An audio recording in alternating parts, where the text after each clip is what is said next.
છોટાઉદેપુર જિલ્લાના નસવાડી ખાતે વન વિભાગે એક મોટી કાર્યવાહી હાથ ધરી છે, જેમાં ગેરકાયદેસર રીતે લઈ જવાતા લાકડાના મોટા જથ્થાને પકડી પાડવામાં આવ્યો છે.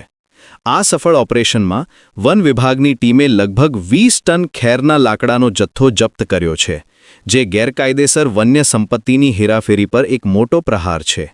આ સમગ્ર કાર્યવાહી એક ચોક્કસ બાતમીના આધારે કરવામાં આવી હતી, જે વન વિભાગના ઉચ્ચ અધિકારીઓને મળી હતી.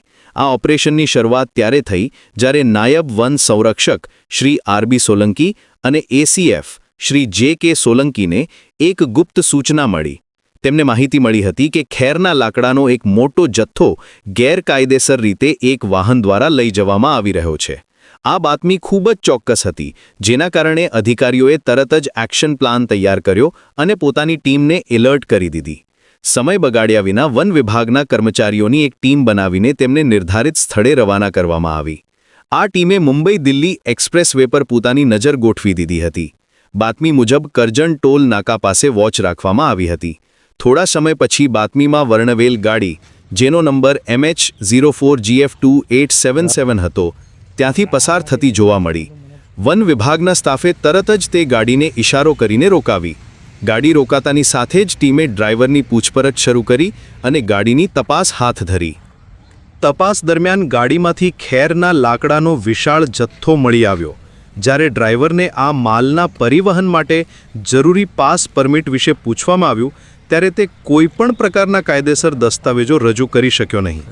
તેની પાસે કોઈ પાસ કે પરમિટ નહોતી, જે સ્પષ્ટપણે સાબિત કરતું હતું કે આ ખેરના લાકડાનો માલ ગેરકાયદેસર રીતે એટલે કે બિન પાસ પરમિટ વહન કરવામાં આવી રહ્યો હતો. આ એક ગંભીર ગુનો હતો અને વન વિભાગની ટીમે તરત જ કાયદેસરની કાર્યવાહી શરૂ કરી.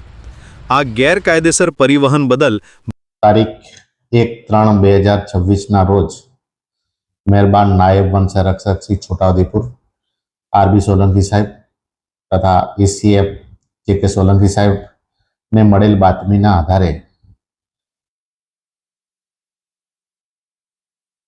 કરજણ ટોલ નાકા પાસે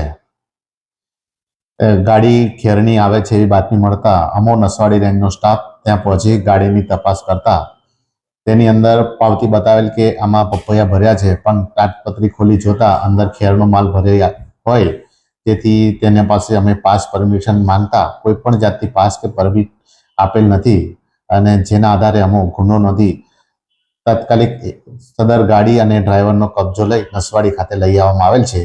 જે ખેરનો માલ છે, છોલેલા ખેર છે, જે 20 ટન જેટલો માલ છે, જેની અને ટ્રકની કુલ મળીને 35 લાખ રૂપિયાની જેટલો મુદ્દા માલ નસવાડી રેન્જ ખાતે કબજે કરેલ છે અને માલ ક્યાંથી આવ્યો છે, ક્યાંથી કપાયો છે, એની વધુ તપાસ આરએફઓ નસવાડી કરી રહ્યા છે.